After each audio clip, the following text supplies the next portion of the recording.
Dubai പോയെന്ന് പറഞ്ഞ ആള് ഇനിയെങ്കിലും അറസ്റ്റ് ചെയ്യാം. സട്ടത്തെ കയ്യിലെടുത്ത് നീ പോലീസുകാരുടെ ജോലി ചെയ്തില്ലെങ്കിൽ നാട്ടുകാർ പോലീസുകാരുടെ ജോലി ചെയ്യേണ്ടി വരും. പിന്നെ ഇവനെ നാട്ടുകാരുടെ മുമ്പിൽ കൊണ്ടുവന്ന് എന്തിനാണെന്നറിയോ? എല്ലാവരും ഒന്ന് കാണാനാ, തെളിവ് വേണമല്ലോ. പിടിച്ചോണ്ട് നിങ്ങളെ പോലുള്ള പോലീസുകാരെ ഏൽപ്പിച്ച നാളെ ഇവനൊക്കെ മാന്യനായി പാവപ്പെട്ടവന്റെ കാശ് കൊണ്ട് വാങ്ങിച്ച ടൊയോട്ടയിലും ബെൻസിലും നടക്കുന്നത് ഞങ്ങൾ കാണേണ്ടി വരും. ഇതാ അവന്റെ ഇത് പിടിച്ചെടുത്ത പണം. ഇത് എത്ര ഉണ്ടെന്ന് ഞങ്ങൾക്കറിയാം. തിരിച്ചു കൊടുക്കുമ്പോഴും അത്രയും കാണണം.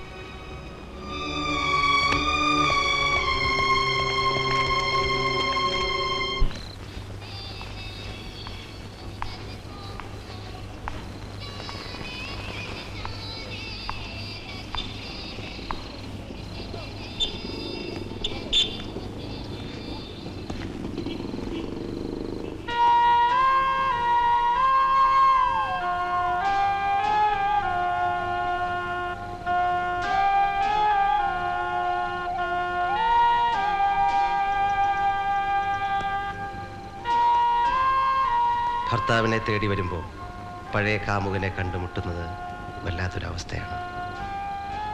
അതിലും കഷ്ടമാണ് ഭർത്താവിൻ്റെ ജീവന് വേണ്ടി കാമുകനോട് അപേക്ഷിക്കേണ്ടി വരുന്നത്, അല്ലേ? അതെ, പേരിന് വലിയ മാറ്റമൊന്നുമില്ല, പക്ഷെ സ്വഭാവം അല്പം മോശമായിട്ടുണ്ട്. പലരോടും അന്തി ഉറങ്ങി ഭർത്താവിൻ്റെ ബിസിനസ്സിനെ സഹായിക്കുന്ന ഒരു ശീലാവതിയെ പറ്റി കേട്ടു.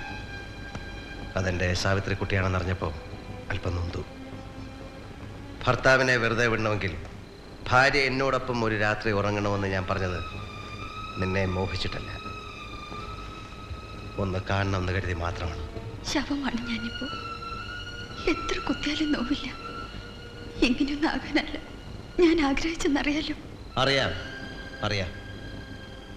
നിനക്ക് വന്ന ഭാഗ്യത്തിൽ എനിക്ക് അസൂയാണെന്ന് നീ വിളിച്ചു പറഞ്ഞു.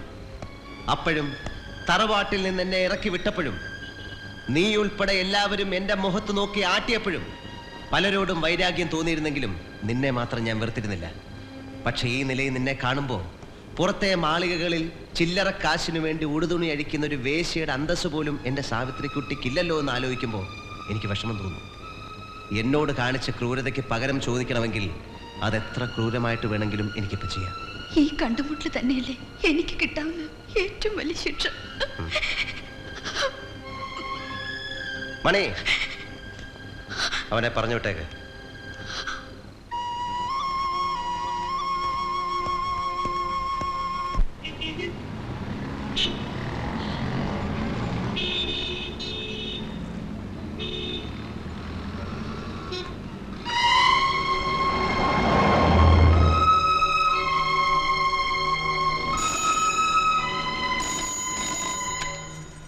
Hello, Shekhar speaking. ഓഫീസിലെ സൈറ്റിൽ ഞാൻ പല പ്രാവശ്യം വിളിച്ചു ശേഖർ. ഇനി ഒഴിഞ്ഞു മാറാൻ ശ്രമിക്കരുത്. ഞാൻ പറയുന്നൊന്ന് കേക്കൂ പ്ലീസ്. ഇനിയും താമസിച്ച ആകെ കുഴപ്പമാകും. അതിനിപ്പോ ഞാൻ എന്ത് ചെയ്യാനാ? നീ പോയി വല്ല ഡോക്ടറെയും കാണ. നീ എന്നെ ത്രട്ടൻ ചെയ്യാണോ? നോ, മേലിൽ നീ ഇവിടെ വിളിക്കരുത്. കോനെ? ശേഖർ പ്ലീസ് ശേഖർ. നാട്ടിൽ നിന്ന് കുറെ എണ്ണം ഇറങ്ങിയിട്ടുണ്ട് ശല്യം ചെയ്യാൻ. क्या? बहुत लोग निकले हैं गांव से तकलीफ देने के लिए.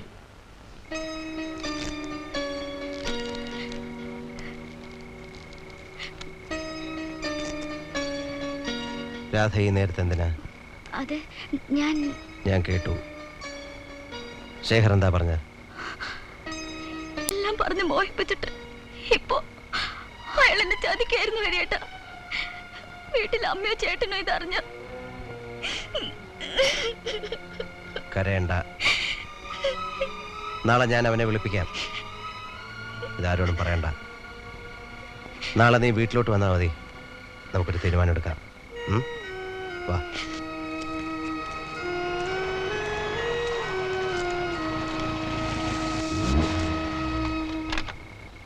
നീ എവിടെ പോയിരുന്നു? ചേട്ടാ, അത് ഞാൻ ജയന്തിയുടെ വീട്ടിലൊരു ടിവിയില് ക്വിസ് പ്രോഗ്രാം കാണാൻ. രാത്രിയിൽ ഇങ്ങനെ ഒറ്റയ്ക്ക് ഇറങ്ങി നടക്കരുതെന്ന് പറയായിരുന്നു.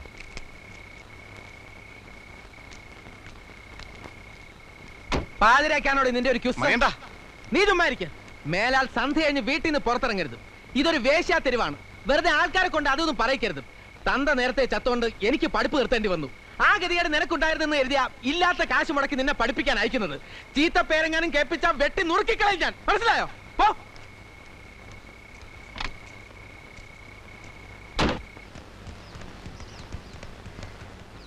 ഹരിയണ, ഉം. ശേഖർ വരില്ല. നമ്മുടെ കൂടെ താമസിക്കുമ്പോഴേ എനിക്കറിയാം അവന്റെ സ്വഭാവം. നിങ്ങൾ അവനെ നന്ദി കേട്ട തനി തറയാവൻ. നിങ്ങൾ അവനെ കണ്ടോ? ഇല്ല, ആ സേട്ടൂത്തി പറഞ്ഞു ആള് സ്ഥലത്തില്ലെന്ന്. ശേഖർ എന്ന് പറയുമ്പോ അവിടെ വായും തേനും പാലും ഒഴുകുക. പതുക്കെ പറയടാ. എല്ലാരും അറിയട്ടെ, അവൻ അവിടെ ഉണ്ടെന്ന് ഞങ്ങൾക്കറിയാം. അവിടുത്തെ ശിവായി പറഞ്ഞു. പുളിങ്ങോമ്പിലല്ലേ കയറി പിടിച്ചിരിക്കുന്നത്. അവളും അവനും ഭാര്യ ഭർത്താക്കന്മാരെ പോലെ അവിടെ കഴിയുന്നത്. അവനെ അവൾ കല്യാണം കഴിച്ചു എന്ന് പറയുന്നത് കേട്ടു. സത്യമായിരിക്കും.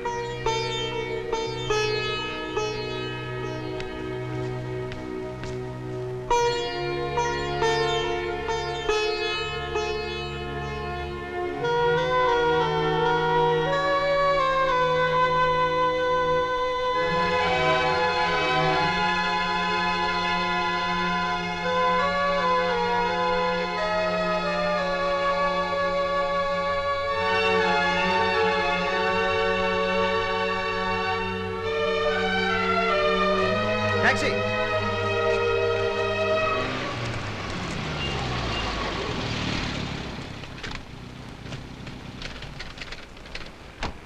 मुझे शेर से मिलना। आप कौन हैं? उनसे कहना हरी आया है। बैठिए।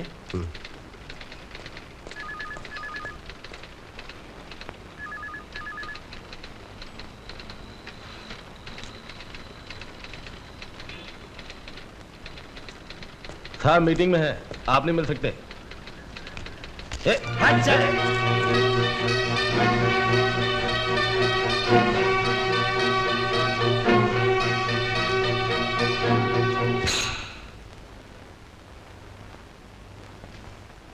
നിന്നെ കാണണമെന്ന് ഞാൻ പറഞ്ഞിരുന്നു. ഞാനല്പം തിരക്കിലാണ്. അറിയാം, നീ വലിയ മുതലാളിയായെന്ന് ഞാൻ അറിഞ്ഞു. ഓഫീസ് പണി കഴിഞ്ഞാലും സേട്ടൂത്തിയുടെ പ്രൈവറ്റ് ജോലികളുണ്ടല്ലോ ധാരാളം. അതുകൊണ്ട് തിരക്ക് കൂടും. ആവശ്യമില്ലാത്ത കാര്യങ്ങൾ സംസാരിക്കണ്ട. നാക്കുകൊണ്ടല്ല നിന്നോട് സംസാരിക്കേണ്ടത്. നീ Who is this? Excuse me, I will handle it. No, he won't be able to handle it as easy as he thinks. AC കാറും വീടും സൂട്ടും കോട്ടും ആ സേട്ടൂത്തിയുടെ മേത്തെ ചൂടൊക്കെ ആയപ്പോ വന്ന വഴിയെക്കുറിച്ച് നിനക്ക് പുച്ഛമാണെന്ന് എനിക്കറിയാം. ഞങ്ങൾക്കാർക്കും നിന്റെ ഒരു പുല്ലും വേണ്ട. പക്ഷെ പാവപ്പെട്ട ഒരു പെണ്ണിനെ ചതിക്കാൻ നോക്കിയാ. നീ എന്നെ അപമാനിക്കരുത്. ഇല്ല, ഇത്രയും ചെയ്യേണ്ടി വന്നത് നീ കാരണം തന്നെയാണ്. ഞാനിപ്പോൾ പോകുന്നു. ഇവിടെ നിന്നാൽ നിന്റെ അന്തസ്സിന് ഇനിയും മുറിവും ചതവും ഒക്കെ പറ്റിയെന്ന് വരും. പക്ഷെ ആ പെണ്ണിൻ്റെ കുടുംബത്തിനും അവരുടേതായ അന്തസ്സും അഭിമാനം ഉണ്ടെന്ന് നീ ഓർക്കണം. വൈകിട്ട് കാണണം. വീട്ടിൽ വരണ്ട, നരിമാൻ പോയിന്റ് ഞാൻ കാണും.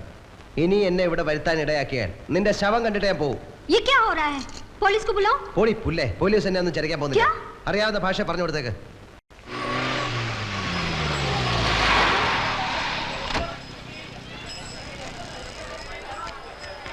അയ്യണ, രാധ. രാധയ്ക്ക് എന്ത് പറ്റി? അവള് എന്ത് പറ്റിയെന്ന് പറയടാ. അവൾ ആത്മഹത്യ ചെയ്തു നമ്മുടെ വീട്ടില്.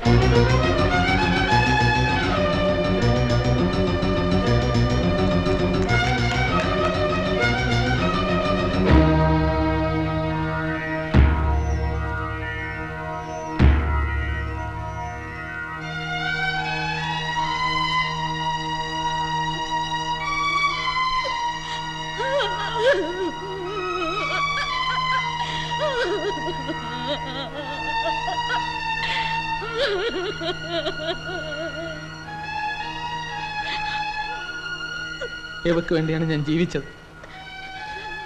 എന്തിനാണ് ഇവളിത് ചെയ്തത്? ഇവളോട് ഞങ്ങൾ എന്ത് തെറ്റ് ചെയ്തു? എനിക്കൊന്നും മനസ്സിലാകുന്നില്ല. നിനക്കെങ്കിലും എന്തെങ്കിലും അറിയോ? ആരോ ഇവളെ ചതിച്ചാണെന്ന് എനിക്കറിയാം. അതാരാണെന്ന് നീ കണ്ടുപിടിക്കണം. ആരായാലും വെറുതെ വിടരുത്. എന്റെ രാധമുളക്കൊന്നവനെ നീ വെറുതെ വിടരുത് ഹരി.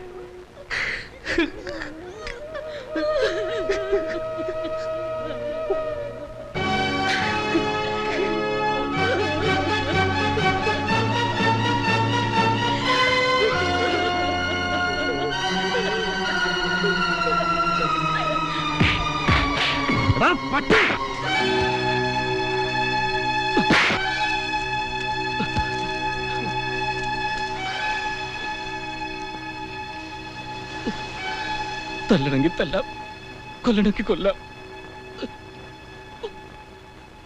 അതാണ് ചെയ്യേണ്ടിയിരുന്നത്. ഇപ്പോഴല്ല, വിഷം കഴിച്ച് നീ ആത്മഹത്യക്ക് ശ്രമിച്ചില്ലേ? അന്നേ നീ ചാവേണ്ടതായിരുന്നു. അവൾ ഒരിക്കലും ഇങ്ങനെ ഒരു കടുങ്കൈ ചെയ്യുമെന്ന് ഞാൻ കരുതിയില്ല. പിന്നെ എന്ത് ചെയ്യായിരുന്നടാ? തന്തയില്ലാത്തൊരു കൊച്ചിനെ പ്രസവിക്കണമായിരുന്നോ? ഞാൻ പലതും മറന്നു എന്നുള്ളത് സത്യമാണ്. പക്ഷേ ചതിക്കണമെന്ന് ഞാൻ എന്നെ ഒരിക്കലും- വിശ്വസിപ്പിക്കാനാണെങ്കിൽ അതിന് ശ്രമിക്കണ്ട. എന്ത് ശിക്ഷ വേണേ തന്നോളൂ. ആരെ ശിക്ഷിക്കാൻ ഞാൻ ദൈവമൊന്നുമല്ല. നീ പറഞ്ഞത് എനിക്ക് ഓർമ്മയുണ്ട്. ആത്മാർത്ഥമായി നിന്നെ സ്നേഹിക്കാൻ ആരുമില്ലെന്ന്. ആത്മാർത്ഥമായി നിന്നെ ഒരു പെണ്ണ് സ്നേഹിച്ചു. നീ അവളെ കൊന്നു. അനുഭവിക്കാതെ രക്ഷപ്പെടാമെന്ന് നീ വിചാരിക്കണ്ട. ആ സേട്ടൂത്തി നിന്നെ ചവച്ച് തുപ്പുന്ന ഒരു ദിവസം ഉണ്ടാവും. ഈ നഗരത്തിൽ പട്ടിയെ പോലെ നീ കിടന്ന് തെണ്ടും, പുഴുത്ത് ചാവും. ഇതെന്റെ ശാപമല്ല, നീ കൊന്ന ആ പെണ്ണിന്റെ നൊന്ത മനസ്സിന്റെ ശാപമാ.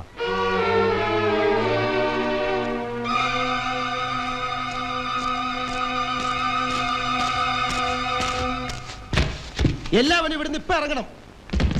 എനിക്കൊരു തന്നെ കൂട്ടുവേണ്ട. ഇറങ്ങിപ്പോടാ. എനിക്ക് അല്പം സമാധാനം വേണം. കൂടെ നിന്ന് സ്നേഹം കാണിച്ച് ചതിക്കുന്ന നന്ദി കെട്ട ജാതികൾ. ആര് ചോദിച്ചെന്നായി പറയുന്നത്? മറ്റാരെങ്കിലും എന്തെങ്കിലും തെറ്റ് ചെയ്തതിന് ഞങ്ങളെ ശിക്ഷിക്കരുത്. അരിയണ്ണ മനസ്സിൽ എന്തോ വെച്ച് സംസാരിക്കുക. എന്താണെന്ന് വെച്ചാൽ പറഞ്ഞോളൂ, ഞങ്ങൾ പോവാം. പക്ഷെ കാര്യം അറിയണം. പണവും പദവിയൊക്കെ വരുമ്പോൾ നിന്റെയൊക്കെ അഹങ്കാരം കൂടും. സ്വന്തം പെങ്ങളെ പോലെ കരുതി സ്നേഹിച്ച ഒരു പെണ്ണിനെ മോഹിപ്പിച്ച് കൊന്നില്ലേ ഒരുത്തൻ?